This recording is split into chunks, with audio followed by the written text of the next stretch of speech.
Best varicose wines చికిత్సనే పొందండి. నొప్పి లేని చికిత్స కోసం సంప్రదించండి ఎబిస్ హాస్పిటల్. అందరికీ నమస్కారం. భీష్మాష్టమి యొక్క పూర్తి వివరణ తెలియజేసేందుకు ప్రస్తుతం మనతో పాటు ఉన్నారు సంకల్ప మందిర్ నిర్వాహకులు, ప్రముఖ జ్యోతిష్యులు బ్రహ్మశ్రీ నందిబట్ల శ్రీహరి శర్మ గురుగారితో మాట్లాడదాం. గురుగారు నమస్కారం. గురుగారు, వాగర్థావివ సంపృక్తౌ వాగర్థ ప్రతిపత్తయే జగతః పితరౌ వందే పార్వతీ పరమేశ్వరౌ. ఆదిత్యాయ చ సోమాయ మంగళాయ బుధాయ చ గురుశుక్ర శనిభ్యశ్చ రాహవే కేతవే నమః.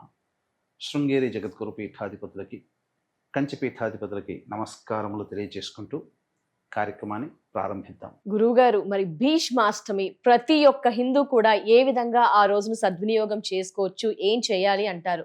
అందులో ముఖ్యంగా చాలా మంది సంతానం లేని వారు ఉంటారు, పెళ్లి కాని వారు కూడా సఫర్ అవుతూ ఉన్నారు. గురుగారు, వారు ఏమైనా ఆ రోజును ఉపయోగించుకోవచ్చా? ఏం పద్ధతులు, నియమాలు పాటించాలి? పూర్తి వివరణ తెలియజేస్తారా గురుగారు? తప్పకుండానమ్మా. ఈ కార్యక్రమాన్ని వీక్షించేటువంటి ప్రేక్షకులు ఆశాంతం వీక్షించండి.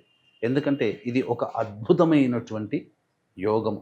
చాలామంది అమ్మ ఈ రోజుల్లో సంతానం లేక ఇబ్బంది పడుతున్నారు. గురుగారు, అసలు వివాహం కాక ఇబ్బంది పడుతున్నారు. పేరెంట్స్ వాళ్ళు ఇద్దరు సఫర్ అవుతారు. దాంపత్య సమస్యలు ఇవన్నీ కూడాను తొలగిపోవాలి అని అంటే ఈ భీష్మాష్టమి రోజున పైసా ఖర్చు లేనటువంటి చిన్న పరిహారం మనం భక్తితో, విశ్వాసముతో, నమ్మకంతో చేసినట్లయితే తప్పకుండా వారి యొక్క కోరిక నెరవేరుతుంది. భీష్మ పితామహుడు మనమందరం కూడా ఎంతో గర్వించదగ్గ, అలాగే ఎంతో కృతజ్ఞతా భావముతో ఉండవలసినటువంటిది ఆ భీష్ముని స్మరించుకున్నప్పుడు.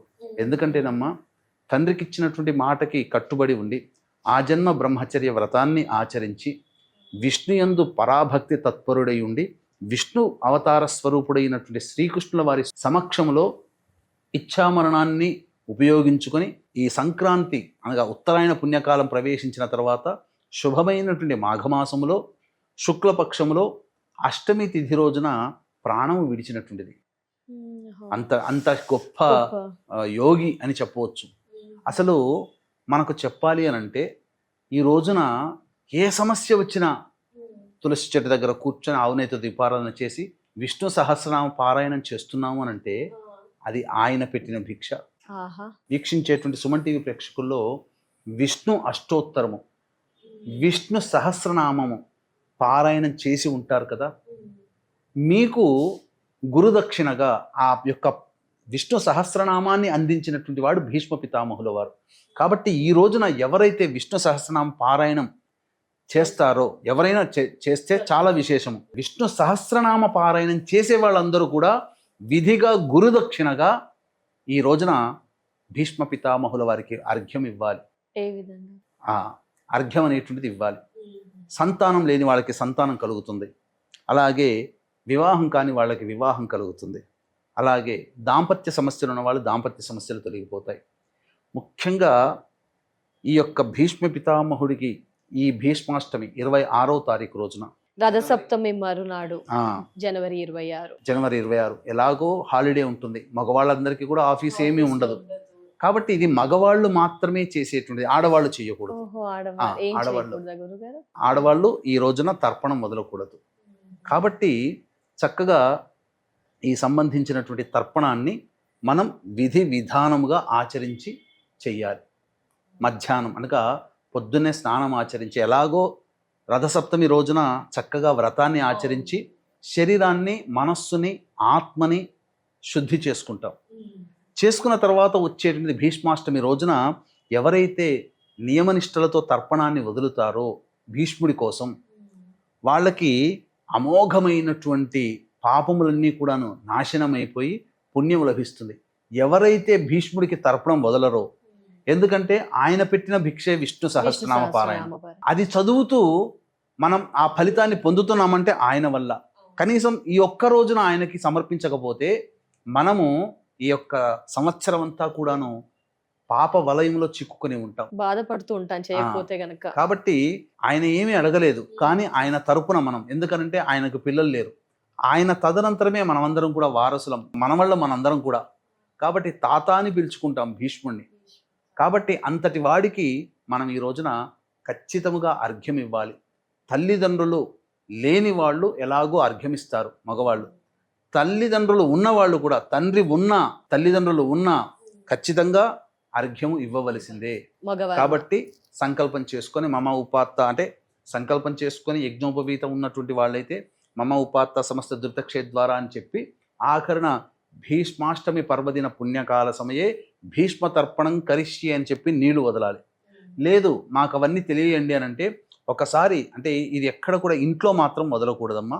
ఇంటి బయట చక్కగా ఏదైనా ఒక ప్లేస్, శుభ్రమైనటువంటి ప్లేస్ని చూసుకొని అప్పుడు మధ్యాహ్నం 12 గంటలకి ఆ యొక్క సూర్యుడు భగవాన్ని నమస్కారం చేసుకొని అలాగే భీష్ముడిని మనస్సులో ధ్యానం చేసుకొని నీ యొక్క వారసుడిగా నేను ఇస్తున్నానయ్యా అని సంతోషముగా ఈ యొక్క సంబంధించినటువంటి తర్పణాన్ని వదలాలి. మొదలు తర్పణం వదిలి తరువాత అర్ఘ్యం వదలాలి. అర్ఘ్యం 3 సార్లు, తర్పణం 3 సార్లు కూడా వదలాలి. తండ్రి ఉన్నవాళ్ళు అయితే అప్పుడు యజ్ఞోపవీతం కనుక ఉంటే యజ్ఞోపవీతాన్ని ఎడమ చేతికి 3 సార్లు చుట్టుకొని తర్పణం వదలాలి. కాబట్టి ధర్మశాస్త్రాన్ని అనుసరించి యముడికి భీష్ముడికి తర్పణము తల్లిదండ్రులు ఉన్నవాళ్ళు కూడా చేయవచ్చు, అందులో ఏమాత్రం సందేహం లేదు. ఇక వీక్షించేటువంటి ప్రేక్షకులు కూడా ఈ తర్పణం గురించి మనం తెలియచేద్దామమ్మా. వీక్షించేటువంటి ప్రేక్షకులు కూడా మీ జాతకరీత్యా కలుగు అన్ని రకాల సమస్యలు అనగా విద్య, వివాహ, ఉద్యోగ, దాంపత్య, అనారోగ్య సమస్యల నివారణకి మహిమాన్విత సుప్రసిద్ధ శ్రీశైల క్షేత్రములో ఫిబ్రవరి 1వ తారీఖు రోజున రాత్రి నిశి సమయంలో అన్ని రకాల సమస్యల నివారణకి పుష్యార్క యోగం అనగా పుష్యమీ నక్షత్రము ఆదివారము కలిసినటువంటి గొప్పదైన పుష్యార్క యోగంలో ఈ సంబంధించినటువంటి దశమహావిద్యలలో భాగంగా ప్రత్యంగిర, బగళాముఖి, రాజశ్యామల, వారాహి, ధూమవతి హోమాదులతో పాటుగా మేష, మిథున, కర్కాటక, సింహ, కన్య, వృశ్చిక, ధనస్సు, కుంభమీన రాశుల్లో జన్మించిన వారికి శనీశ్వర హోమము, మృత్యుంజయ హోమము, సుదర్శన హోమము లాంటివి జరిపించి ఆ పుష్యార్క యోగములో శక్తిపాతము చేసినటువంటి కరుంగలిమాల ఇది అద్భుతం అండి. ఇట్లాంటి సమయం మళ్ళీ మళ్ళీ రాదు. కాబట్టి సామాన్య మానవుడు కూడా తీసుకునే విధంగా రూపకల్పన చేయడం జరిగింది. శక్తిపాతం చేసిన కరుంగలిమాల మీకు ఇవ్వడం జరుగుతుంది. కాబట్టి అవకాశం ఉన్న వాళ్ళు ఈ కార్యక్రమం తదనంతరం కాంటాక్ట్ చేసి మీ గోత్రనామాదులు నమోదు చేసుకోవచ్చు. ఫిబ్రవరి 1వ తారీఖు రోజున సాయంత్రం 7 గంటల వరకు కూడా మీకు అవకాశం ఉంది. కాబట్టి అవకాశాన్ని అందరూ వినియోగించుకోవచ్చు. ఇక మనం చెప్పవలసినటువంటిది ఆ యొక్క సంబంధించినటువంటిది మనస్ఫూర్తిగా భీష్మ పితామహుడిని మనసులో ధ్యానం చేసుకొని మొదలుగా తర్పణం వదలాలమ్మా. తర్పణం వదలాలి. నీటిలో ఆ నీరు దోషిలో అనగా ఈ దోషిట్లో తీసుకొని జాగ్రత్తగా వినండి. ఇది మెల్లగా రాసుకోండి ఎక్కడైనా కానీ. వైయాఘ్రపాద గోత్రాయ సాంకృత్య ప్రవరాయ చ గంగాపుత్రాయ భీష్మాయ ప్రదాస్యేహం తిలోదకం అపుత్రాయ దదామ్యేతత్ సలిలం భీష్మవర్మణే భీష్మం తర్పయామి భీష్మం తర్పయామి భీష్మం తర్పయామి అని వదలాలి. ఇది తదనంతరం దోసిళ్లలో నీళ్లు తీసుకొని అప్పుడు అర్ఘ్యం ఇవ్వాలి భీష్ముడికి.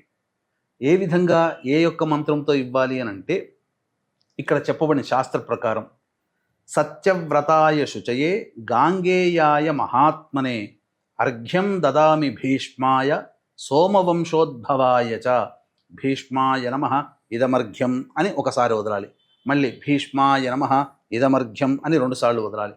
భీష్మాయ నమః ఇదమర్ఘ్యం అని 3 సార్లు వదలాలి.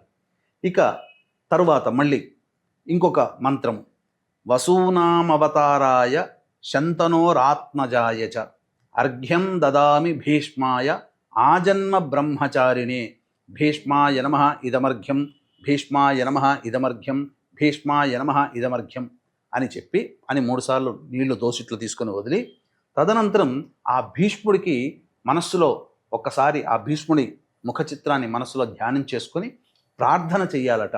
భీష్మః శాంతనవో వీరః సత్యవాదీ జితేంద్రియః అభిరద్భిరవాప్నోతు పుత్రపౌత్రోచితాః క్రియాః అని శ్లోకముతో భీష్ముడికి నమస్కారం చేసుకోవాలి. ఈ విధంగా భీష్మాష్టమి రోజున ఎవరైతే చేస్తారో భీష్ముడి యొక్క అనుగ్రహం వల్ల సంతానం కలుగుతుంది. గుర్తుపెట్టుకోండి, సంతానమే కలుగుతుందన్నాడు. కానీ సంతానం కలగడానికి కారణం వివాహం కావాలి. వివాహమే తీరుతుంది. అలాగే సంతానం కలగాలంటే దాంపత్యం బాగుండాలి కదా. కాబట్టి దాంపత్య సమస్యలు తొలగిపోతాయి. ఆఖరణ సంతానం కలుగుతుంది. ఇది ఇందులో ఉన్నటువంటి అర్థం అమ్మా. తప్పకుండా గురుగారు, భీష్మాష్టమి యొక్క పూర్తి వివరణ, విశిష్టత మా వ్యూయర్స్ కి చాలా చక్కగా తెలియజేశారు. ఆ రోజు పాటించాల్సిన పద్ధతులు కూడా క్లుప్తంగా వివరించినందుకు చాలా చాలా ధన్యవాదాలు గురువుగారు. నమస్కారం. సర్వం శ్రీ ఉమామహేశ్వర పరబ్రహ్మార్పణమస్తు.